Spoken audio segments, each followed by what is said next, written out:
小溪。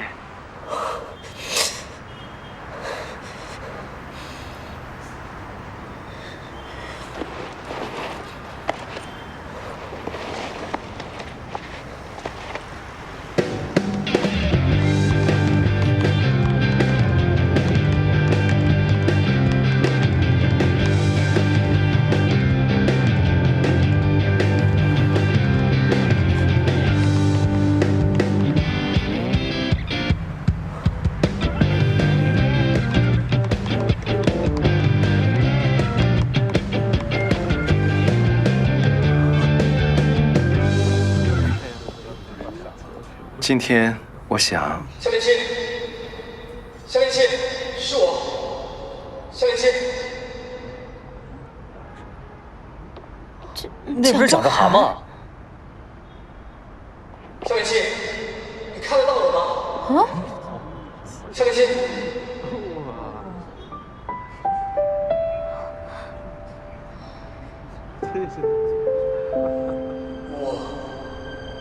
我一直觉得我自己是一个运气很不好的人。我爸工厂的事儿，大家受伤的事儿，我退学的事儿，我真的是觉得我花光了我人生所有的运气，我才碰见了你。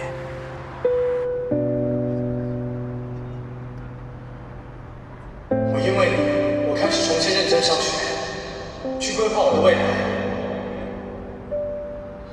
谢谢你，谢谢你的一切。谢谢你改变了我的人生。蒋振涵脑子进水吧？他向夏林熙在电视上表达感谢干嘛呀？哎呀，这什么操作？蒋振涵是在跟你表白吧？你想多了。小溪，我沾你们 CP 啊！我们虽然只做了1年的高中同学，但我们之间结下了深厚的情谊。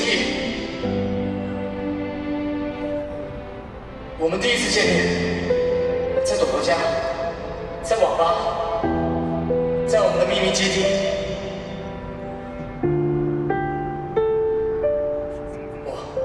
我觉得那些都是我人生中最美好的回忆。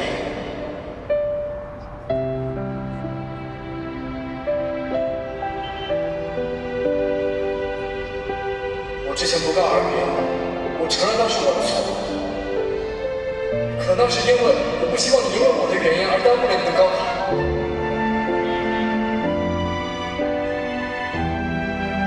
刘星，我真的不是故意耍你。对不起，我希望你可以接受我的歉意。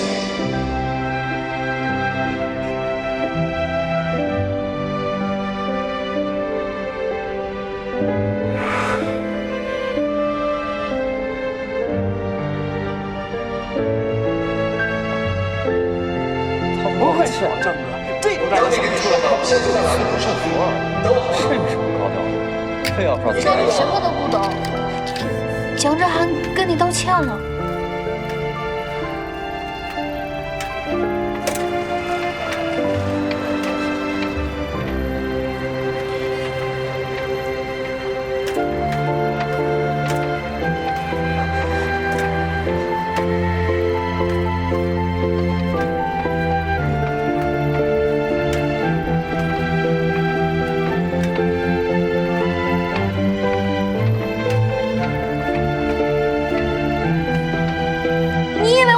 这个鬼地方吧，我还不是为了你。